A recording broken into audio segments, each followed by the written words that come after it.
Hello and welcome to BioQuest. So we are continuing with recombination. We have already done the two main types of recombination, the homologous recombination and the meiotic recombination. So if you want to take a look at that, you can go to the channel and watch those videos. So as you can see, we have done the homologous recombination. That part is done in the meiotic recombination, which is you can say quite similar to homologous recombination. We are done with that. Now, today we are moving with something, the next type of recombination, which is the site-specific recombination. Then there will be a next video on transposons, or basically transposition, and mating type switching. So first of all, now let's move to the site-specific recombination. The site-specific recombination, also known as you can say the complete term for it is the conserved site-specific recombination. सो देखिए again जो यहाँ पे हमारी जो recombination है इसमें आप देख ही सकते हैं कि नाम पे ही मेंशन्ड है that it is site specific. Homologous recombination जो है हमने देखा था कि वो कहीं भी हो सकती है, but the site specific recombination वो कुछ स्पेसिफिक साइट्स के ऊपर ही पॉसिबल है। उन साइट्स को हम बेसिकली रिकॉम्बिनेशन साइट्स बोलते हैं, राइट? जैसा कि आप यहाँ पे देख सकते हैं, these are the recombination sites. So basically the conserved site specific recombination जो है वो एक ऐसी तरह की रिकॉम्बिनेशन है जो कुछ गिनी चुनी साइट्स पे ही हो सकती है। ओके, इसका सबसे अच्छा एग्जांपल अगर मैं बात करूं तो आपको देखने को मिलेगा जब आपके जो बैक्टीरियोफाग लैम्डा है, जो कि एक बैक्टीरिया वायरस है, जब वो अपना जीनोम बैक्टीरिया के अंदर डालता है और जब जो आपका जीनोम है, जैसे कि आप यहाँ पे देख सकते हैं, ये एक आपके पास बैक्टीरिया है और यहाँ पे वायरस ने अपना जीनोम जो है वो एंटर कर दिया। ये जो ऑरेंज कलर में आप जीनोम देख रहे हैं, this is a viral genome. Okay, और यहाँ पे ये है आपका फाग जीनोम। यहाँ पे आपके पास रिकॉम्बिनेशन साइट्स होती हैं, जैसा कि अगर आप देख पाए तो यहाँ पे हमारे पास दो recombination sites. Conserved site specific recombination के लिए आपको कम से कम दो रिकॉम्बिनेशन साइट्स जो है वो चाहिए, कम से कम दो तो होनी चाहिए। सो यहाँ पे जो साइट्स हैं हमारे पास, एक यहाँ पे है और एक यहाँ पे है।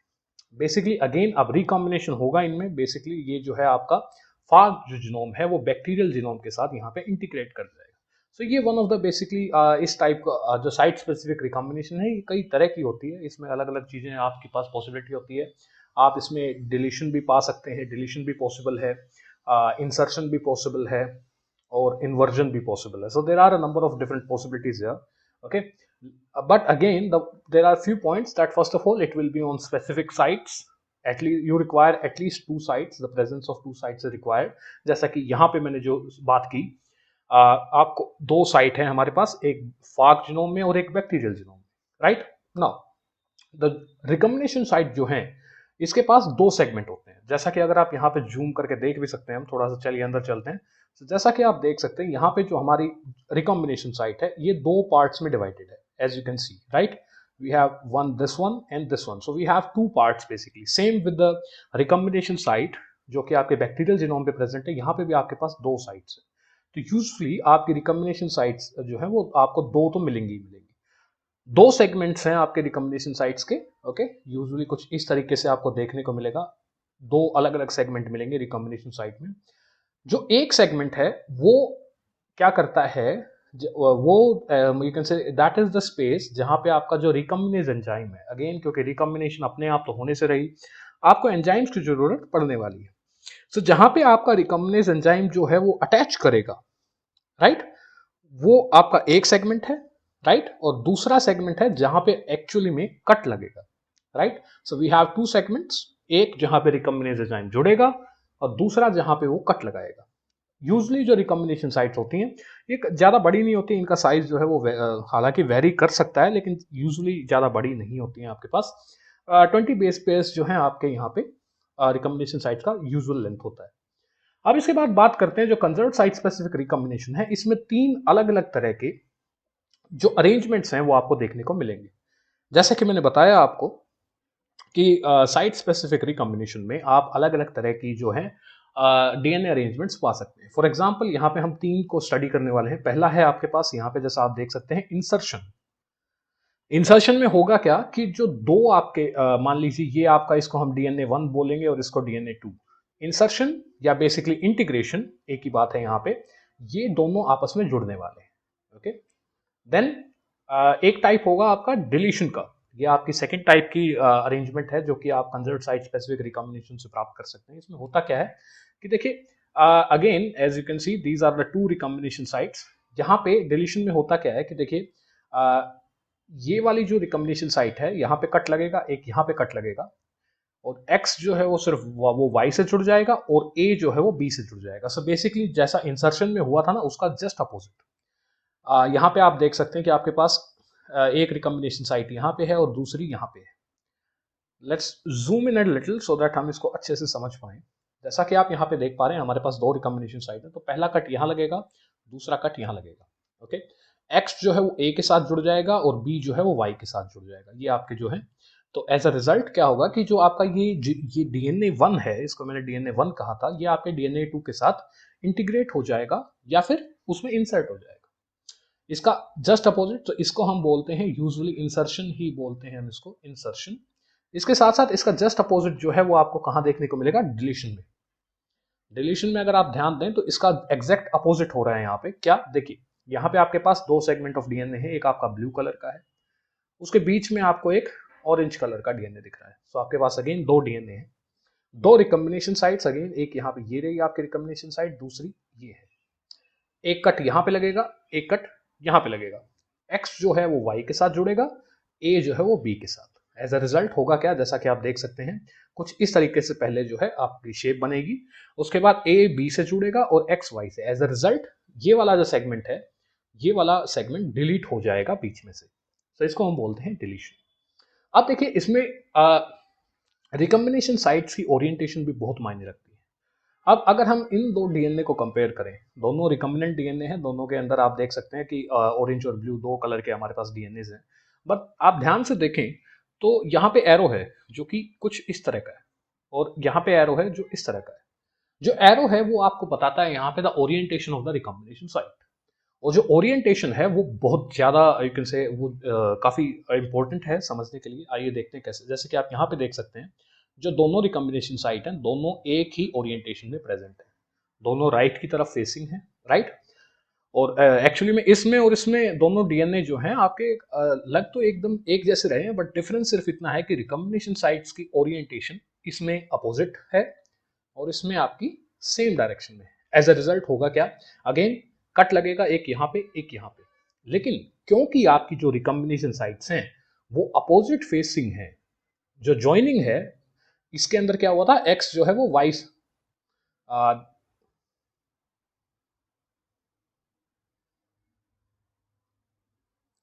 जो आपकी रिकॉम्बिनेशन साइट्स हैं उनके ओरिएंटेशन इनमें आपको पता है कि दोनों एक ही तरफ है। तो इसमें इसके अंदर क्या हुआ था कि x जो है वो y के साथ जुड़ा था, a जो है वो b के साथ जुड़ा था, राइट।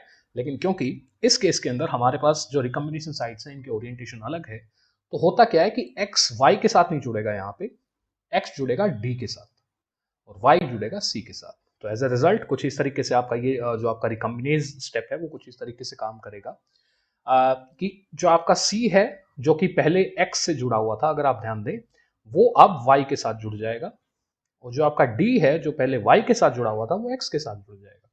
सो कुछ इस तरीके का सिनेरियो आपके पास मिलेगा। अब देखिए जो डीएनए है वो लगभग सेम ही है, बट उसके अंदर थोड़ा सा वो इन्वर्जन आ गया है, basically X D C Y. So अगर आप सीक्वेंस देखें तो यहाँ पे सीक्वेंस थी एक्स सी डी वाई, लेकिन यहाँ पे है एक्स डी सी वाई, तो आपको क्या मिला, इन्वर्जन।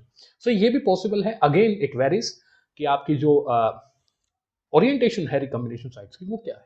अब यहाँ पे अगर आप देखें, हम ये एक बार इंसर्शन को दोबारा देखते हैं।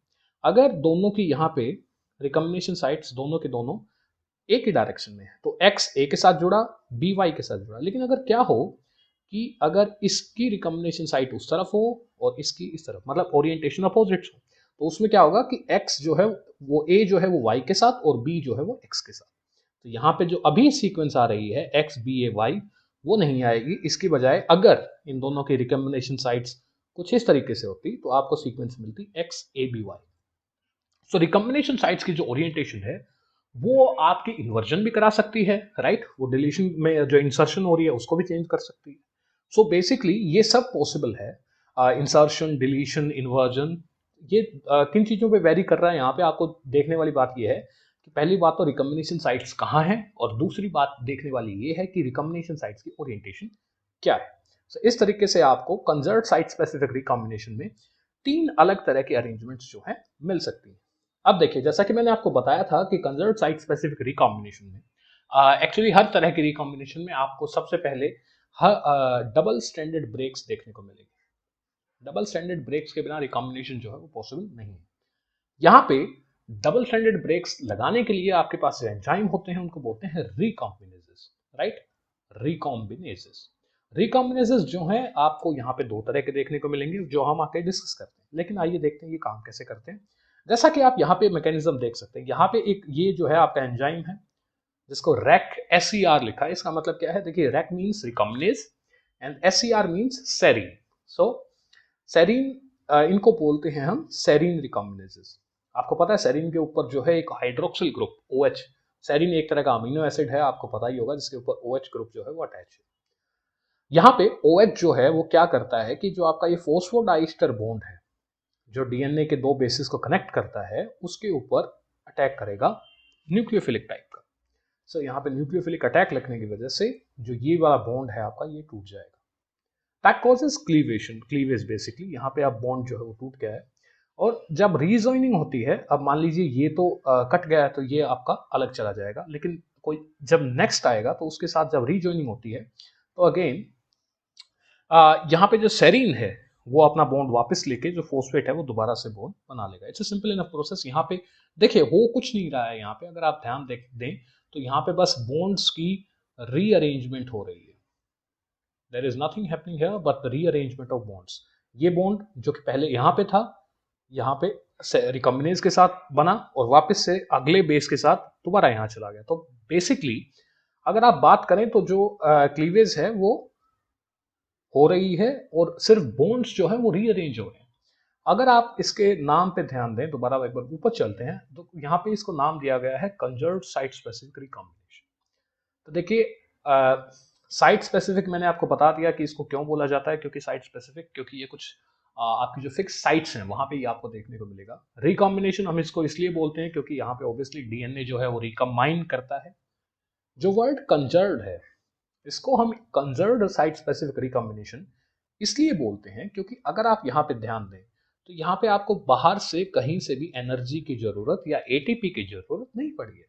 क्योंकि देखिए, मैंने आपको हमेशा बताया कि जो बॉन्ड्स हैं जब वो टूटते हैं तो एनर्जी रिलीज होती है, बॉन्ड्स जब बनते हैं तो एनर्जी यूज होती है बेसिकली। सो यहाँ पे जब ये बॉन्ड टूटता है तो एनर्जी रिलीज होगी, राइट? लेकिन जो एनर्जी यहाँ से रिलीज हुई वो इस बॉन्ड को बनाने में यूज कर ली हमने। अब दोबारा से ये बॉन्ड टूटेगा और ये वाला बनेगा, राइट? सो अगेन इस बॉन्ड के टूटने से एनर्जी जो रिलीज हुई है वो इस बॉन्ड को बनाने में यूज हो गई। सो अगर आप यहां से देखें तो बात ये हमें पता लगती है कि हमें आउटसाइड एनर्जी की जरूरत नहीं है। कंजर्व्ड साइट स्पेसिफिक जो आपका रिकॉम्बिनेशन है, इट्स अ एनर्जी सस्टेनेबल और सफिशिएंट रिएक्शन। आपको बाहर से जो एनर्जी है वो कंजर्व रहती है, क्योंकि देखिए अगेन मैं दोबारा बताता हूँ आपको, ये बॉन्ड जब टूटता है तो एनर्जी रिलीज होगी, राइट? जब ये बॉन्ड टूटेगा उस एनर्जी जो रिलीज होगी उस एनर्जी का यूज हम करेंगे इस बॉन्ड को बनाने में, राइट? तो एनर्जी कहीं गई तो नहीं, बस इस बॉन्ड से इस बॉन्ड में आ गई। अब अगेन जब हम ये वाला बॉन्ड तोड़ेंगे तो एनर्जी रिलीज होगी और एनर्जी जो रिलीज होगी उसको हम इस बॉन्ड को बनाने में यूज कर लेंगे। सो टेक्निकली स्पीकिंग जो एनर्जी है वो कंजर्व रही, हमें बाहर से कहीं से एनर्जी लाने की जरूरत नहीं पड़ी। अब इसके बाद बात करते हैं हमारे पास यहाँ पे जो रिकॉम्बिनेजेस हैं, जो एंजाइम्स। रिकॉम्बिनेजेस क्या हैं? The enzymes which are responsible for site specific recombination. ये हमारे पास दो तरह के होते हैं। एक हम देख चुके हैं जिसको हम बोलते हैं सेरीन रिकॉम्बिनेजेस और दूसरा है हमारे पास टायरोसिन रिकॉम्बिनेजेस। अब आप कहेंगे इनको सेरीन और टायरोसिन रिकॉम्बिनेजेस क्यों कहा जाता है? देखिए सिंपल सी बात यहाँ पे ये है कि जो सेरीन रिकॉम्बिनेजेस हैं वो अमीनो एसिड सेरीन का यूज करते हैं बॉन्ड्स को रीअरेंज करने में। टायरोसिन रिकॉम्बिनेजेस यूज करते हैं टायरोसिन का। ओके, हालांकि दोनों का मैकेनिज्म लगभग सेम सा ही है। दोनों क्या करेंगे, आपके DNA को क्लीव करते हैं, DNA के साथ एक कोवलेंट बॉन्ड बनाते हैं। अगर आप यहाँ पे ध्यान दें तो ये देखिए, ये आपका प्रोटीन है और ये आपका DNA है। तो प्रोटीन और DNA के बीच में यहाँ पे बॉन्ड बना, राइट? सो पहले क्या करते हैं रिकॉम्बिनेजेस, पहले वो DNA को क्लीव करते हैं, फिर उसके साथ खुद बॉन्ड बनाते हैं, राइट? और फिर रीजॉइनिंग होती है। सो अगेन यहाँ पे सिंपल सी बात है कि जो एक्टिव साइट है सेरीन रिकॉम्बिनेजेस की, वहां पे आपको सेरीन देखने को मिलेगा जबकि टायरोसिन के अंदर आपको टायरोसिन रेजिड्यू देखने को मिलेगा एक्टिव साइट पे। मतलब सिंपल सी बात अगर मैं कहूँ कि रिकॉम्बिनेसेस में जो अमीनो एसिड बॉन्ड तोड़ता है उसको सेरीन कहते हैं, और इनमें टायरोसिन अमीनो एसिड जो है वो बॉन्ड को ब्रेक करता है। Again, so let's first talk about the serine recombinases. Let's see. First of all, serine recombinases जो है इनका दोनों का ही मैकेनिज्म, जो आपके पास दो अलग अलग तरह के रिकॉम्बिनेसेस हैं, सेरीन और tyrosine, mechanism is almost similar, right? So the serine recombinases और टायरोसिन रिकॉम्बिनेसेस में डिफरेंस बस एक है यहाँ पे, जहाँ तक मैं देख पाता हूँ, कि जो सेरीन है ये उस बंदे की तरह होता है कि अगर मान लीजिए आप मार्केट से आए हैं, आपके हाथ में, आपकी कार में 4 बैग्स रखे हैं, राइट? कुछ लोग होते हैं कि यार मैं काम करता हूँ, मैं 2 राउंड मार लेता हूँ, पहले 2 बैग रखाऊंगा, फिर वापस आऊंगा, फिर बाकी के 2 बैग ले जाऊंगा, राइट? ताकि जो आपका प्रेशर है वो आपके ऊपर ज्यादा दबाव ना पड़े, आप आराम से काम कर पाए। फिर हमारे जैसे भी कुछ लोग होते हैं जिनका मानना है कि ओके, मैं बार बार चक्कर नहीं लगाने वाला हूं, मैं 4 के 4 बैग एक ही बार में लेके जाऊंगा। सो सेरीन रिकॉम्बिनेसेस क्या करते हैं, क्योंकि अगर आप यहाँ पे ध्यान दें, आपके पास मैंने कहा कि 2 रिकॉम्बिनेशन साइट होनी चाहिए। This is the first recombination site that we have, and this is the second recombination site, right? अब यहाँ पे ऑब्वियसली अगर आप ध्यान दें तो ये चारों के चारों स्ट्रैंड हमें तोड़नी होंगे, राइट? चारों के चारों स्ट्रैंड जो हैं वो तोड़नी होंगी, तो 4 स्ट्रैंड तोड़नी है। सेरीन रिकॉम्बिनेसेस क्या करते हैं, चारों की चारों को एक साथ तोड़ते हैं।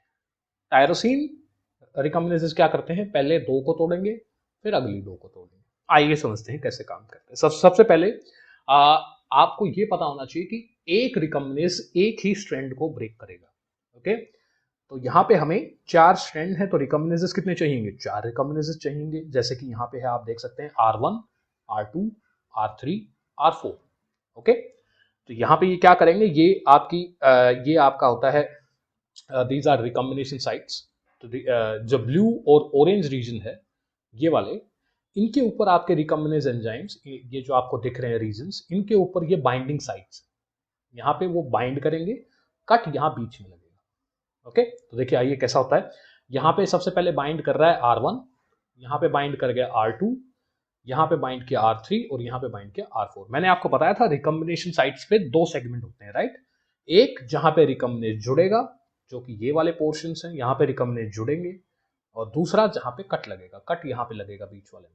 सो आप देख के समझ सकते हैं कि 2 सेगमेंट कौन से हैं। एक जहाँ पे रिकॉम्बिनेज जुड़ेगा, इन पोजिशन पे रिकॉम्बिनेज जुड़ेंगे, कट यहाँ पे लगेगा बीच में, ओके? तो देखिए आइए, बड़ी सिंपल सी बात है। हमने मैकेनिज्म अभी ऊपर देखा कि कैसे कट लगता है, राइट?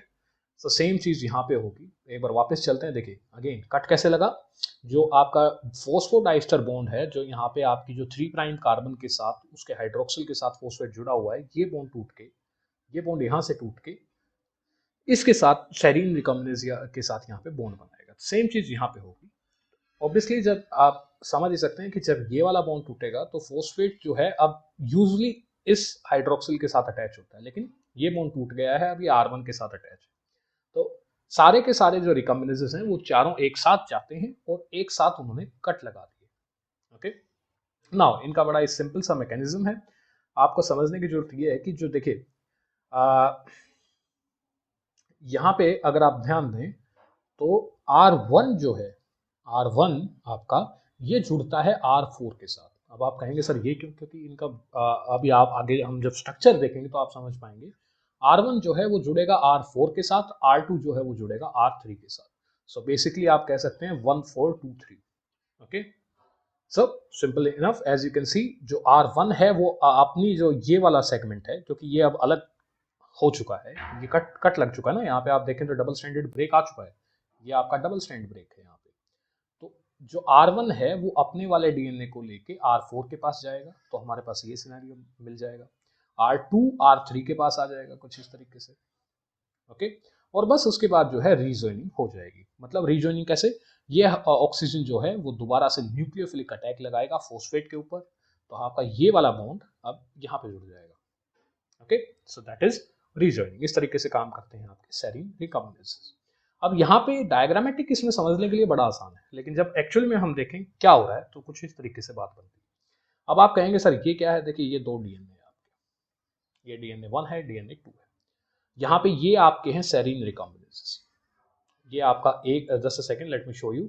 ये आपका एक सेरीन रिकॉम्बिनेज है, ये दूसरा सेरीन रिकॉम्बिनेज है, ये तीसरा है और ये फोर्थ है।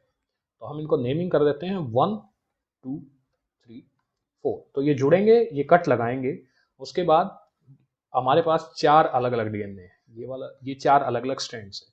इसके बाद होती क्या है, यहाँ पे रोटेशन होती है। देखिए अगेन मैं यहाँ पे कहूंगा R1 R2 R3 R4। उसके बाद क्या होता है कि यहाँ पे रोटेशन होती है। रोटेशन 3 अलग अलग सेगमेंट्स में होती है। ये हमारे पास साइड व्यू है और ये हमारे पास टॉप व्यू है। कलर्स का ध्यान रखना, जो ब्लू कलर है वो 1 है, ग्रीन जो है वो 2 है, पर्पल जो है वो 3 है और येलो जो है वो 4 है। तो यहाँ पे भी आप देख सकते हैं, जो ये वाला है आपका ये 1 है, जो आपका ग्रीन वाला है ये 2 है, ये आपका 3 है और ये आपका 4 है। हमें पता है कि जो R1 है वो R4 के साथ जुड़ना चाहता है, लेकिन आप देख सकते हैं इनके बीच में दूरी है, इसलिए यहाँ पे रोटेशन होती है। रोटेशन जो है वो बड़ी आसानी से हो जाती है क्योंकि इनके बीच में यहाँ पे काफ़ी यू कैन से प्लेन बन जाता है, जिसके ऊपर जो है आप जो रिकॉम्बिनेजेस हैं वो डीएनए को रोटेट कर सकते हैं। रोटेशन 3 सेगमेंट्स में यहाँ पे होती है। सबसे पहले हमारे पास 35 डिग्री की रोटेशन है, उसके बाद 90 डिग्री रोटेशन है और उसके बाद 150। अगर आप बात करें तो टोटल कितना हो गया, 180 डिग्री। मतलब कि 180 डिग्री से घूम जाएगा। जब 180 डिग्री से रोटेशन होगी तो जो R1 पहले यहाँ R3 के साथ था, अब चेंज हो गया है। R1 यहाँ पे आ चुका है R4 के पास, R2 आ चुका है R3 के पास। बस ओके, ऐसा होने के बाद बस ये स्ट्रैंड जो है वो आपकी इधर जुड़ जाएगी और ये इधर। तो that's it, that's how serine recombinases work. Now, when we are talking about serine recombinases, let's talk about the tyrosine recombinases. They have, again I'm telling you, they have a similar mechanism here.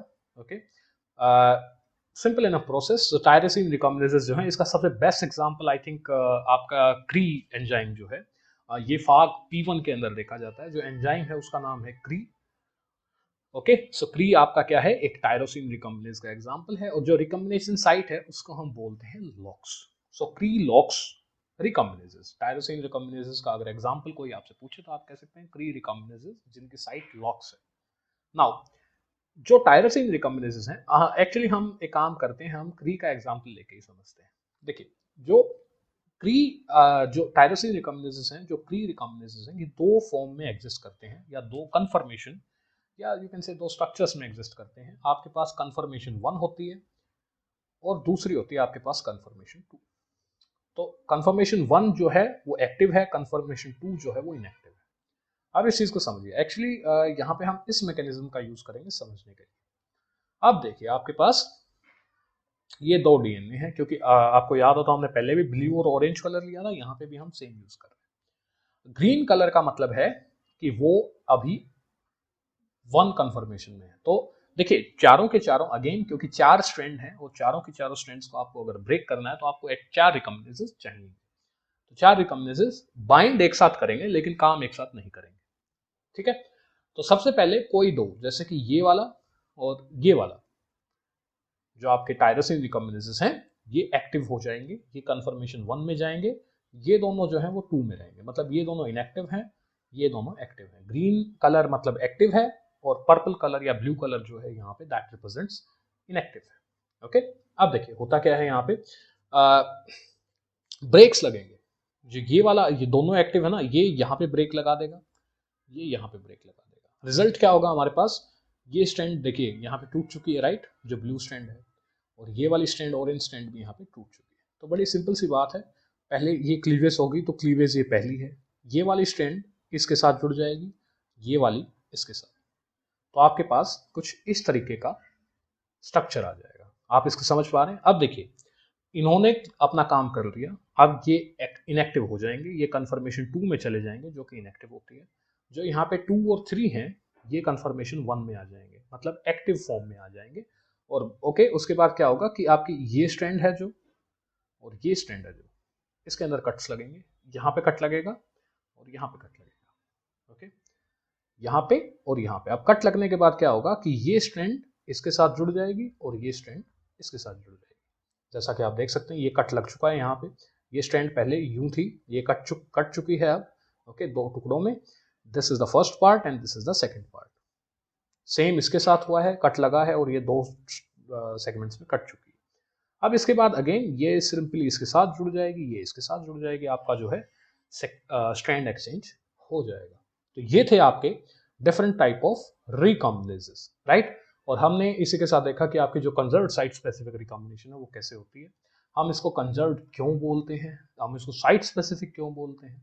इसमें हमने ये भी देखा कि sites जो हैं उनकी orientation का क्या इफेक्ट हो सकता है रिकॉम्बिनेशन पे, कौन से रिकॉम्बिनेजेस हम यूज करते हैं, सेरीन और टायरोसिन, सेरीन कैसे काम करते हैं और टायरोसिन कैसे काम करते हैं। ये था आपका conserved site specific recombination. Thank you for watching.